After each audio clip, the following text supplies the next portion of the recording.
This is happiness, to be everything at once. Be unblinded, be unlearned, be unbridled and unburned.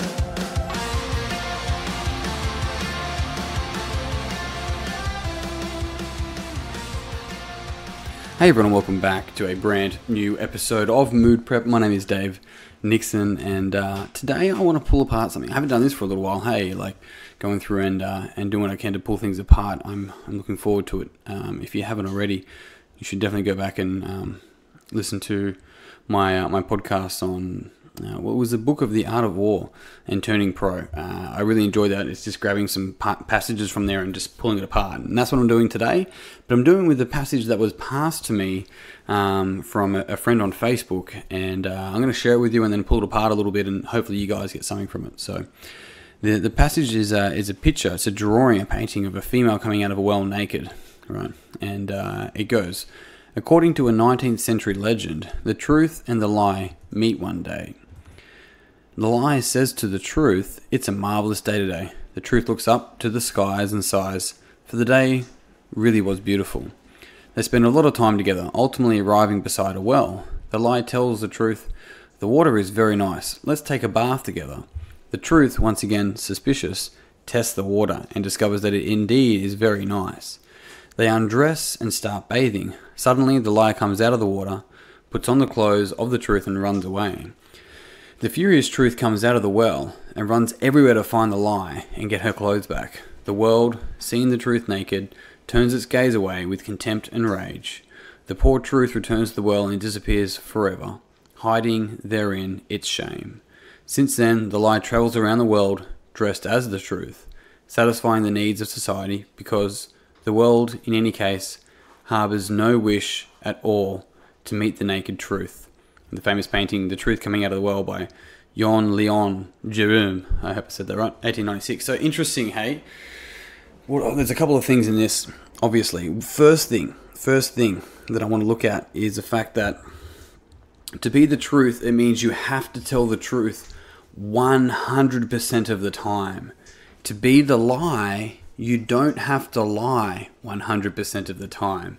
In fact, you can be, well, it's lying, I suppose. If you're leading somebody to a lie with your truths, then you're lying to the morals of society. So there is interesting in that. It's like that, but for face value, in order to be the liar or a liar, you don't have to lie 100% of the time. But to be the truth, you have to be truthful 100% of the time. So the truth here was gullible because it let the lie lead it via its truth. It spoke its language. You hear me here? It spoke its language to lead it to a point where it could take its clothes, where it could take its identity. And that's really quite fascinating, because we can all get caught up in this idea of just letting somebody maybe speak our language up to a point and then just fucking running with it. Hey, so this is the interesting thing, and my conversation constantly is like, speak your truth, whatever truth that is, speak it, and speak it from your stomach, speak it from your heart, not just your head, right? Because the heart and the gut can't lie. This is your three intelligence centers, including your head. And so this is what's so interesting about the truth. Now, what I find fascinating is where they go, the poor truth returns to the well and disappears forever, okay? Which means that the 100% honesty and truth is gone. It's there. I don't think it's gone forever. I think we have the ability to bring it back in this moment and let it be here with us, individually. Because let me point out the difference between a group of people and a group of individuals. When I do this podcast, I'm speaking to a group of individuals. I'm not speaking to a group of people. I'm not just talking like broad global terms. I want you to take this information, even if it's global, even if it's large chunks of information, and make it personal, so that way it changes your life the way that you want to change it, not the way that I think you should change it. And that's what an individual will do, right? Groups of people start following people, and that's a bad thing, but groups of individuals can take the information and make it their own. And that's what makes the world beautiful. And that's what allows us to be our truth, not simply following someone else's truth. So this is why it's always offerings. This is why it's maybe try this on. It's not like do this. It's so different. But looking at that, right, how about this? The world, seeing the truth naked, turns its gaze away with contempt and rage. Contempt and rage they're just projections from the world, right? If the person seeing the truth in somebody else, if they're holding contempt and they have rage, it's coming from within them. It's not coming from the truth. So this is what's interesting, is that if that's a projection, it's because the person is not shaping up to the truth. So don't hide the truth. Don't go back to the well based on the fact that other people get angry with it. Hold it. Hold the truth to your core, and I literally mean your core. And you see your world change, and you see people be like, "You fucking changed.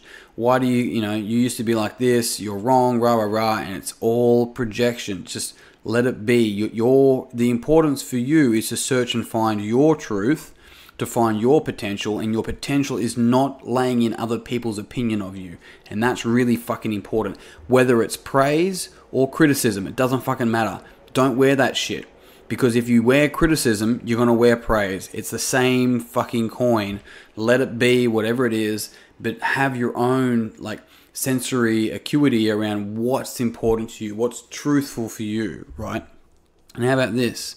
Since then, the lie travels around the world dressed as the truth, satisfying the needs of society. And this is not true. I don't believe this to be true. It's not the needs.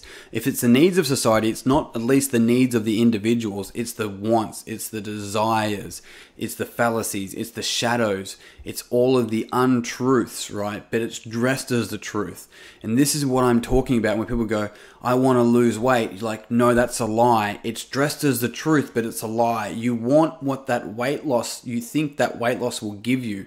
That's what you need. You want the weight loss, but you need what you think it's going to give you. The weight loss is a lie. What you will receive and what you will become because of it will be the truth. And that's a really important distinction, right? Because the world, in any case, harbors, right, keeps in no wish. It's a wish, not a need at all, to meet the naked truth. Now, interesting around this is that they're talking about a well and a wish, right? So if they really did wish, they would wish upon a well where the truth lays, and that well is within you. It's deep within you, in the waters of your soul. And this is why it literally is fucking poetry in understanding this passage. And this is actually, to me, this is art. I didn't get art when I was growing up. It didn't make no sense. But when you see this and you see all the interpretations of it and how you can pull apart this beautiful life lesson, and really what we're bringing forward from something so simple yet something so profound, that the truth is 100% the truth. It has no frames in front of it. It does not try to feed to the crowd. It is itself. Even trying to mismatch the crowd is feeding to the crowd. That doesn't mean necessarily that you are being yourself. It's just listening to the quiet voice and letting that speak from your stomach. And team, on that note, I'm out. Thank you very much for tuning in. I hope you got something out of this podcast. And if you did, it would mean the world to me if you would pass it on to someone else that you think would also benefit from this podcast. If you're interested in doing more coaching, professional coaching, athletic coaching, or if you're a PT, then definitely jump on the website, davenixon.com.au / or memberships really, but jump on there and send me you can slide in my DMs as well. If you share this podcast on social media, on Instagram, tag me at ddnix. I'd love to share it on mine as well. Otherwise, team, that's it. I'm out. Thanks so much for tuning in. Until tomorrow, peace and pizza. Kick today in the dick. Slay the dragon. I'll see you soon. To be everything at once, be unblinded, be unlearned, be unbridled and undone.